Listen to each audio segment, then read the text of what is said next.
Science का 13th lesson है force on A current carrying conductor in A magnetic field. तो अगर एक करंट कैरिंग कंडक्टर है यानी एक चालक है जिसमें से करंट बह रहा है, अगर उसे एक मैग्नेटिक फील्ड में रखा जाए तो उस पर क्या असर होता है, उस पर फोर्स लगती है, तो उसके बारे में हम अध्ययन करेंगे। We have learned that an electric current flowing through a conductor produce a magnetic field.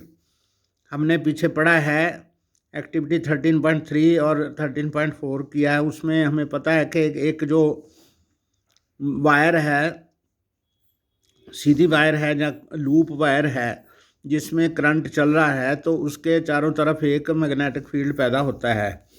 The field so produced exert a force on magnet placed in the vicinity of the conductor. तो जो ऐसा flowing current के द्वारा जो magnetic field पैदा होता है उसके अंदर रखे गए दूसरे मैग्नेट पर भी इफेक्ट करता है। French scientist Andre Marie ampere जो कि 1775 में पैदा होकर 1836 तक उसका लाइफ है, उसने ये सजेस्ट किया that the magnet must also exert an equal and opposite force on the current carrying conductor। तो जो करंट कैरिंग कंडक्टर जो है जिसमें कंडक्टर में चालक में करंट बह रहा है उसके अंदर रखे गए मैग्नेट, उसके अंदर रखा गया मैग्नेट भी उस करंट कैरिंग कंडक्टर पर उतनी ही अपोजिट और इक्वल फोर्स लगाएगा। The force due to magnetic field acting on current carrying conductor can be demonstrated through the following activity। ये एक्टिविटी आपको मैं अलग से इसकी वीडियो बनाकर भी भेजूंगा, यहाँ पर भी बता रहा हूँ। तो take a small aluminium rod A B. तो ये वाली रॉड है, एल्युमिनियम रॉड है ये वाली, इसका ए सिरा और ये बी है।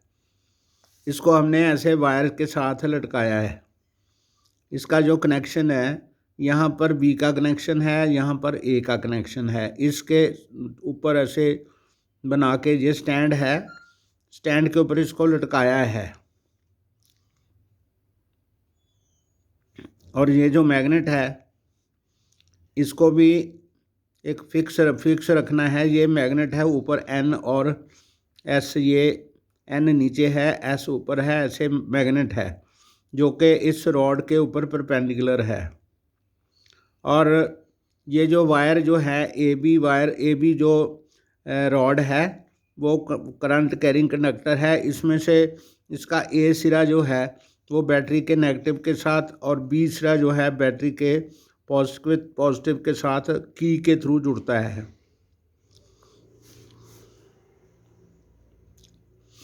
तो हॉरिजेंटल है ये वायर जो हैं, connecting wire suspended horizontally from a stand. तो स्टैंड पर इसको ऐसे हॉरिजेंटली लटकाया गया है रॉड को। Place a strong horseshoe magnet in such a way that the rod lies between the two poles with the magnetic field directed upward. तो magnetic field ऊपर से नीचे को है और ये रॉड उसके बीच में हॉरिजेंटल साइड में है। For this, put the north pole of the magnet vertically below the south pole, vertically above the aluminium rod। तो जो ये मैग्नेट है इसके ऊपर वर्टिकली ऊपर एक नीचे है, एन नीचे है, एस ऊपर है, ऐसे वर्टिकली है। ये हॉरिजेंटली है, ये वर्टिकली है, एक दूसरे पर 90 डिग्री से एक्ट करते हैं।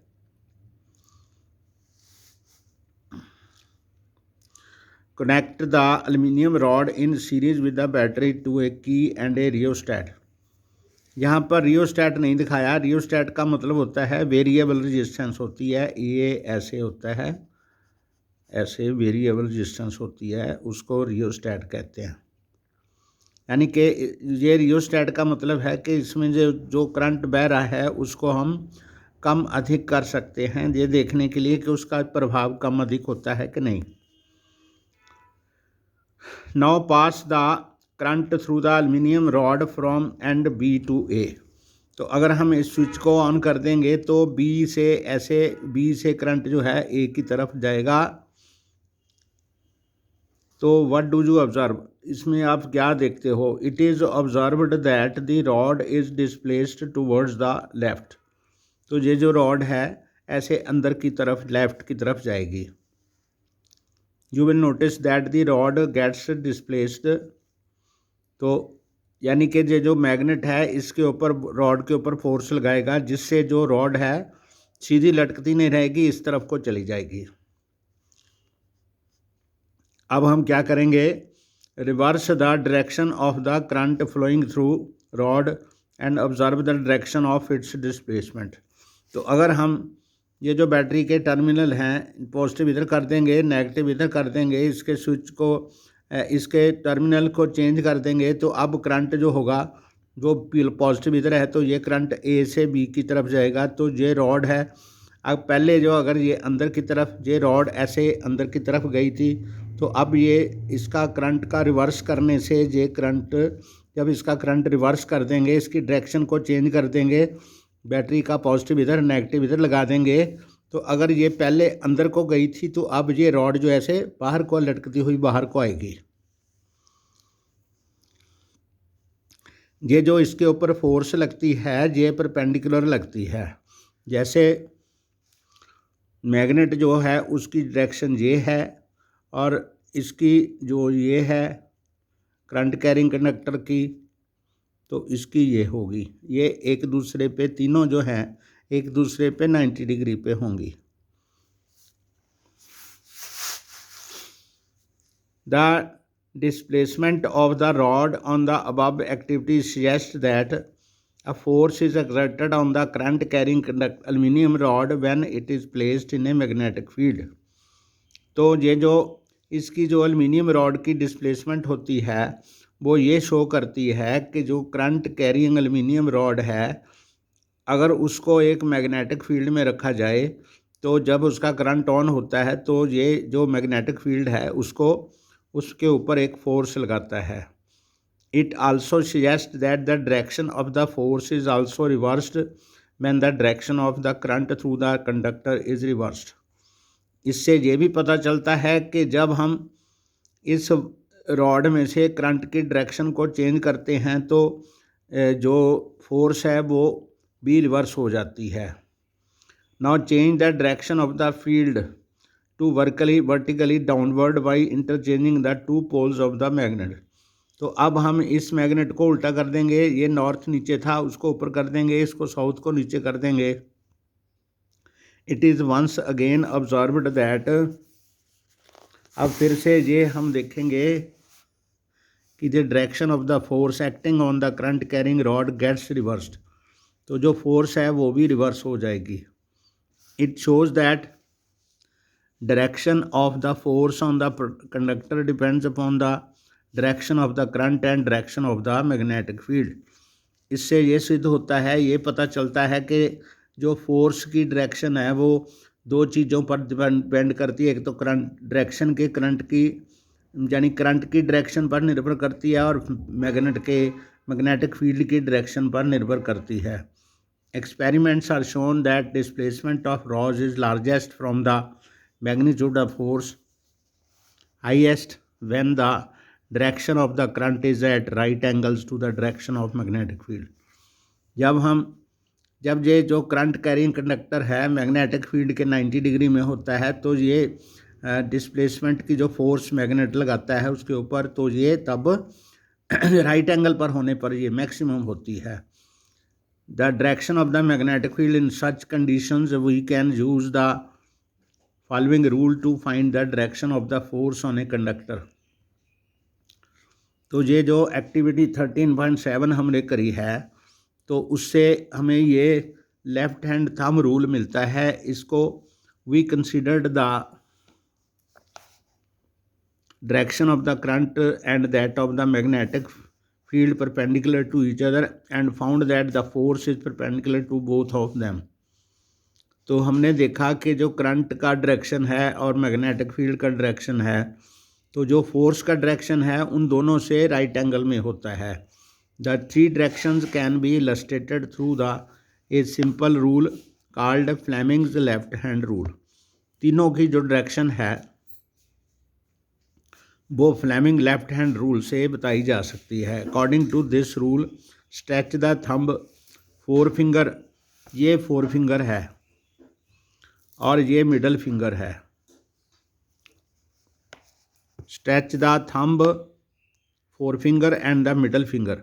हमारे पास तीन हैं, एक अंगूठा है, एक पहली उंगली जिसको तर्जनी कहते हैं, एक मध्यमा है, बीच वाली उंगली जो सबसे लंबी होती है. तीनों को हमने एक दूसरे से 90 डिग्री पर रखना है. ये हाथ हमने कौन सा लेना है, लेफ्ट हैंड साइड. तो ऐसे है, ऐसे, यानी ये थंब और पहली उंगली का जो डिग्री है 90 डिग्री है और इन दोनों का भी 90 डिग्री है. तो ऐसे है ये. तो जो थंब है वो दिखाता है मोशन को, फोर्स को दिखाता है, और जो पहली उंगली है वो फील्ड को यानी मैग्नेटिक फील्ड को दिखाती है, और जो ये वाली उंगली है मिडल फिंगर जो है वो करंट की डायरेक्शन को दिखाती है. तो इससे हमें पता चलता है कि जो फोर्स है मैग्नेट जो लगाता है फोर्स कंडक्टर पर, तो कंडक्टर को अंगूठे की दिशा में वो फोर्स लगाएगा, इस तरफ को जाएगा वो.